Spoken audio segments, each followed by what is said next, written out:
thing, it's what's on our screens, isn't it? I think if you don't see yourself reflected on the screen, you don't think, I can do that, and I can, I can be that person. I think there's a whole series of reasons, and I think a lot of them are to do with, women's oppression in the society that we live in as well, so it's issues about confidence, and it's issues about money and babysitting and things like that. I think that are all barriers for women.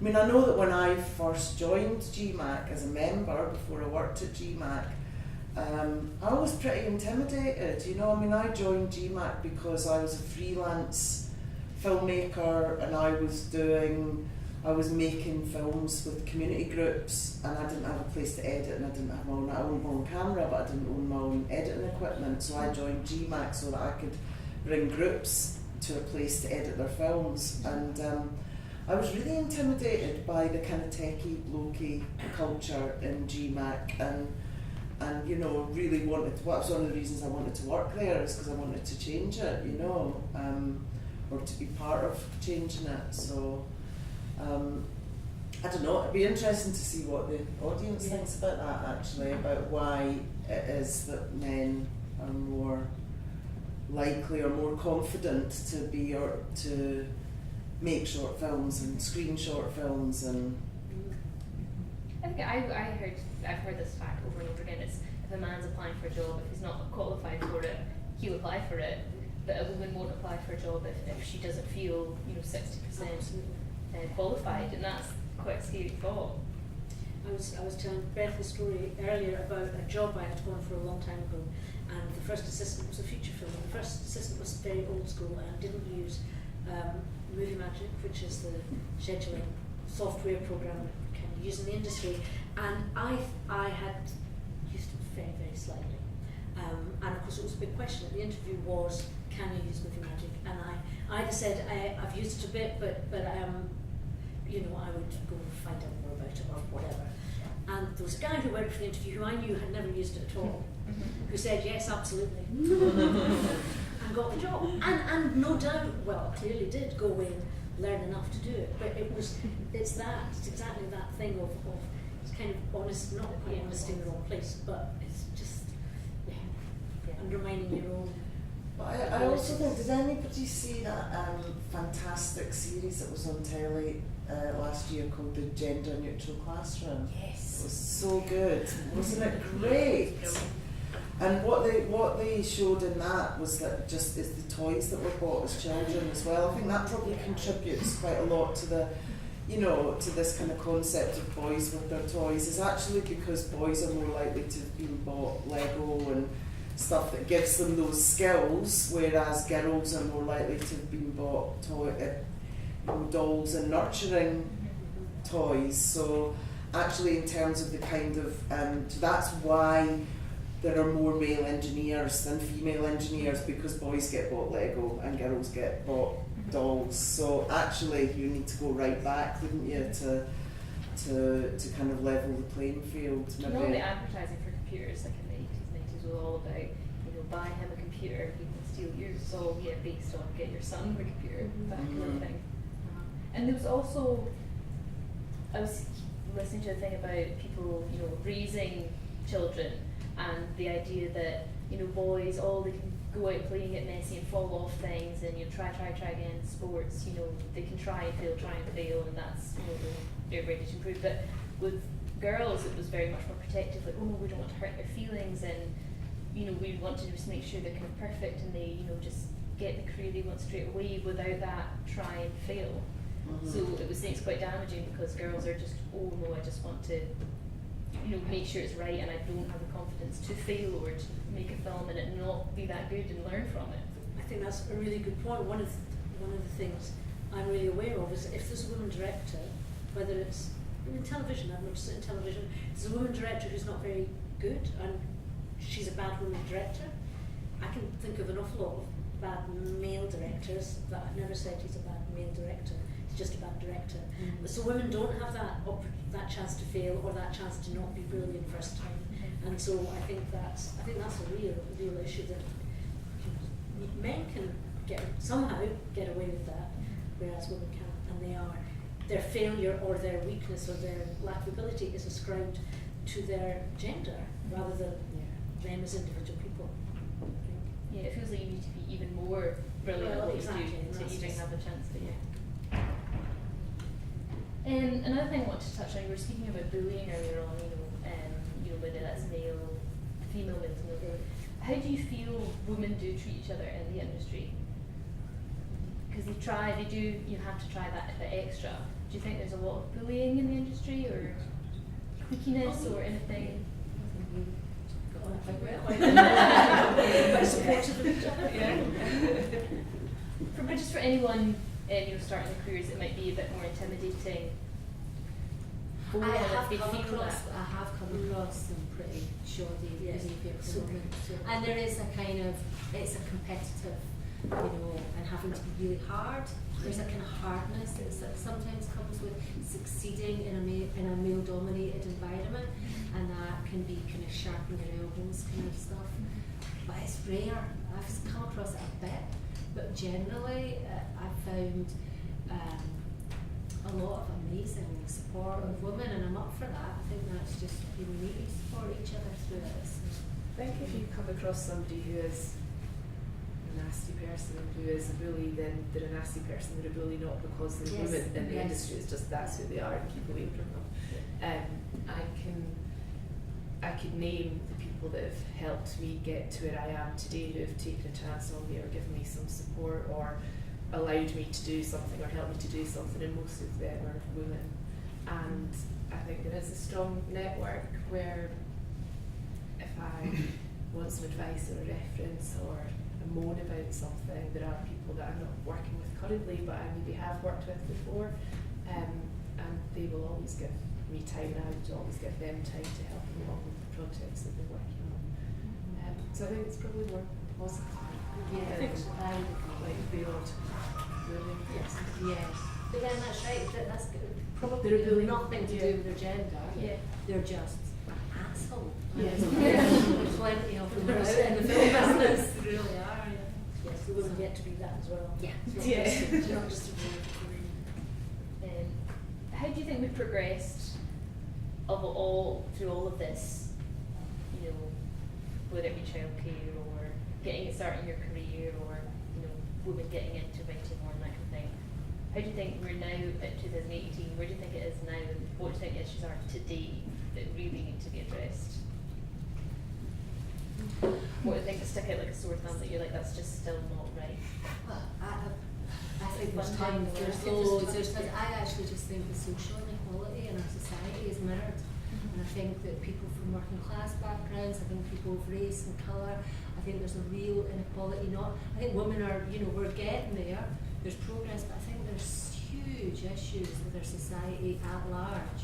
There's a broken system going on, and that's reflected in all walks of life, and I just would like to see more people from working class backgrounds, people from black, ethnic minority, lesbian, do you know what I mean? It's like and just get that onto our screens and into the industry, so that it's more of a level playing field, and we can start to tackle some of the much bigger problems in society. That would be my guess. Yeah, and I think nothing happens. These things don't just get handed. Somebody doesn't sit there and go, do you know, I think the whole of broadcasting in the United Kingdom's all wrong, I'm going to change it. I think you need to fight for these I think we just celebrated the women's suffrage movement, and women wouldn't have the vote if they hadn't got out on the street and fought for it. And I think that what's quite heartening is that there's been a building of momentum, I would say, over the last 2 or 3 years. And organisations, and not just exclusively GMAC, but organisations like GMAC have been banging on about the lack of diversity in the film and television industries for years, and actually it's become a mainstream argument in the last, I would say, 2 to 3 years, and I think that's really heartening. And you hear stories about, for example, things like Jane Campion's scheme that she set up in New Zealand a couple of years ago, exclusively for mentoring and commissioning female directors for New Zealand television. You know, Top of the Lake was sort of the launch pad for that, you know, and you start to see women being represented on screen much more realistically, much more accurately, because there's been a big campaign in New Zealand headed up by Jane Campion to say, actually, we're only going to invest in female directors this year because it's so unbalanced. We need to, you know, we need to redress the balance. And I think the more we have campaigns like that, the more we'll start to redress the balance. In fact, interestingly, somebody tried to do that. It was Dale, who's the old director of GMAC, who's now works for the New Zealand Film Commission, who has been telling me these stories. When they then tried to repeat the process with the Maori community, there was an absolute God almighty uproar, not quite as easy to win that argument about saying, hey, do you know what, this year we're only going to develop Maori directors. It's like the whole of the white culture in New Zealand went absolutely ape about it and started accusing them of racism and stuff like that.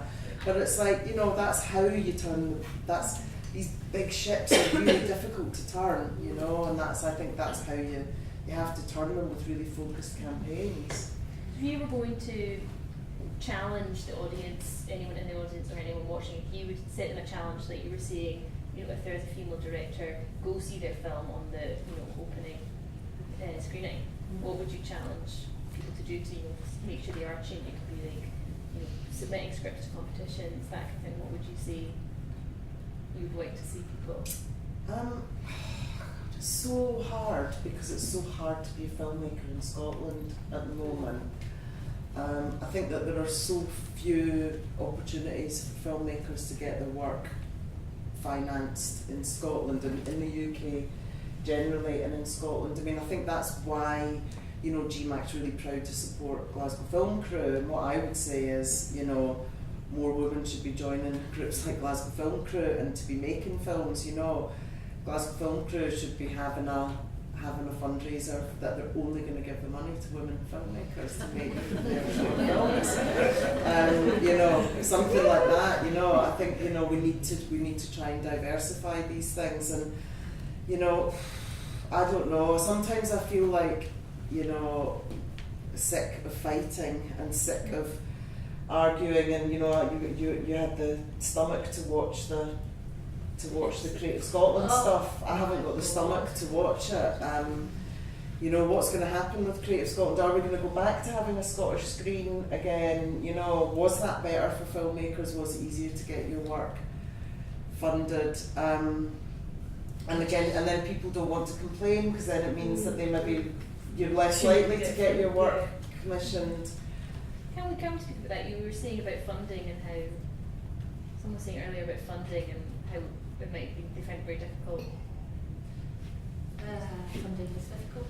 Yeah. And do you think it's more difficult for females? I just think it's difficult. I think that there's cliques in Scottish film, and I think that if you're not in a certain kind of clique, then it's very difficult to get support.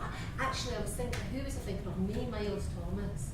She's an amazing woman, and she didn't get support from Creative Scotland and didn't get support and then made a film on her credit card and actually won awards and was like totally leading the way of digital filmmaking. And then Creative Scotland, we're trying to catch up, I'm going to be wanting to fund you now. And she's got a film on at Glasgow Film Festival, and she's just an incredible woman who just goes, fuck it, I'm doing it anyway. And she's quite tough, she's feisty, and actually I just think that's almost what you need, whether it doesn't matter what your gender is, you need to be determined, tough, feisty. It's a difficult business, and you know, making a film is complex, and you know, so yeah, it's, we support each other to do it, and you know, work with women when you can, and do what you love to do. I think that would be my challenge to the audience. If you love it, do it, and try and believe in yourself, and don't go, you know, and confidence is a huge thing.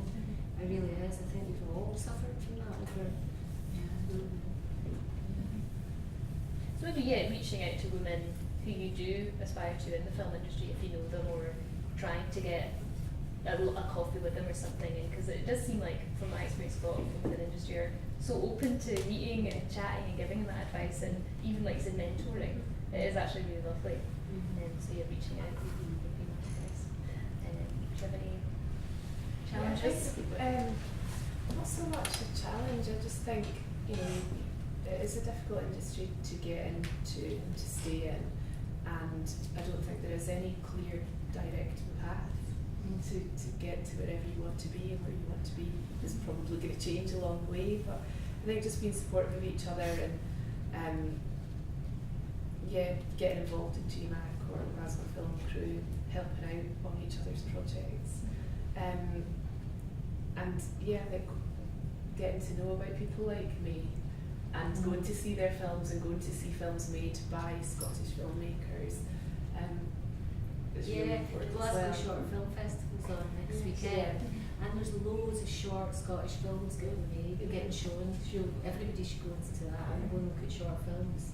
And lots of great films by women.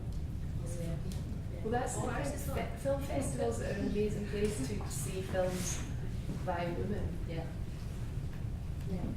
that you're not going to see in cinema.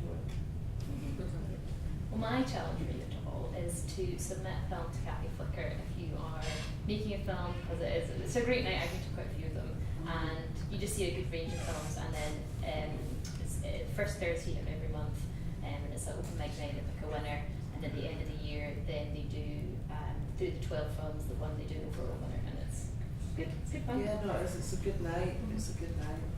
Perfect. So I'd love to chat all night, but we're going to let you guys ask some questions just now. So if I can see a show of hands if anyone has questions, and do you have anyone you would like to direct it directly to? Or Just to direct it to you all, just in terms of representation and stuff like that as well, just because obviously you know, partner like superhero fans, what's your views on last year's Wonder Woman, and obviously, as you will have heard, this year's Black Panther, which is obviously showcasing, you know, strong independent females that, you know, can be fierce and can be warriors and can, you know, really stand on their own as well as the men. I just wanted to know what your viewpoints were on that. I loved Wonder Woman. I thought it was a great yarn, but she was quite a sexy sausage. And it was all about love in the end. Yeah. Which was slightly annoying in a sense. You know, within that genre, it kind of felt like a bit of a cop out. And she was far too. Yeah, she was another kind of slightly male fantasy of a female superhero. I thought, but it was a start. Yeah. You know, at least she was the main character. That was something. And it's a female director. And it's a female director. I haven't seen Black Panther yet. I really want to see Yeah, it. I want to see it. Is it good? I liked it a lot. Yeah. Yeah, and the warrior in it, she is amazing. Yeah, so we came out Like of kind of film talking Amazonian, about- kind of yeah, strong Amazonian woman. Kind Yeah, of thing. and there's really nice sequences in it, and everyone is strong, and it's go and see it. Yeah, it's a good film. And it's a film that had to happen as well, Yeah. and it has made loads of money. It's now like the 9th biggest. I think it's about balance, so you know, so you've got those kind of characters who are really kind of gorgeous, sexy women, which are kind of the male fantasy, and then you've got Frances McDormand, or you know, I don't know the character, I haven't seen Lady Bird yet. So it's about, it's kind of acknowledging that's what that is, because it's not real, it's cartoon characters. It's Jessica Rabbit. It's not. It's just a different kind of. That's what I think. But I think you've got to have other, you know, complex characters as well. Because I do realise that it's a little bit of a mainstream question, but it was just to see what your viewpoints were on that. I think it's kind of funny. Obviously, the actress was flat-chested, and they made it look like had a bigger bust. Now, I understand in male superhero films, you know, the strength, the muscles have to be bigger because of strength, but a woman doesn't have to be strong. Right, so it doesn't. I mean, it's probably bigger. So that was the thing I could do in that film. Yeah, yes, probably. Does anyone else have any questions? Oh, yes. Hi. No one's mentioned Reese Witherspoon and Nicole Kidman, who collaborated to produce Big Little Lies last year. And I was just thinking about Greta Gerwig, who kind of worked her way by acting into the role of director, and Reese Witherspoon kind of worked her way into a position of power, where she had enough money to like invest her own money into her production company. And just wondered like what you thought about like the 5 female protagonists in Big Little Lies. That story. I've seen it. I've seen it. I think it's yeah. fantastic. I really enjoyed it. Yeah, and I think it was a great. The subject matter, the key subject matter was actually about domestic abuse. Was kind of one of the main threads in it, and I thought it was very powerfully. I thought it was really powerfully done, and probably far more powerfully done because it was being produced by women, I suspect. I think that is a really interesting point about women making their money being actresses, being on screen, and then using it to do something. You know, would they have been able to write and direct those films without having the money in the profile first? That's a really interesting question. Karen Gillan just had a film on as well at the Glasgow Film Festival. Would she have made her first feature film with that amount of budget if she didn't have the profile from being in Doctor Who? Yeah, no, I think that's. Jumanji. So yeah, I suppose we take our opportunities where we can find them, but it doesn't make it right. But that's the right way it has to be. And also that it's easier for a woman to establish herself on screen than it is off screen, because that's the kind of tradition Yes. or that we live in. Any other questions? Yes, in the back.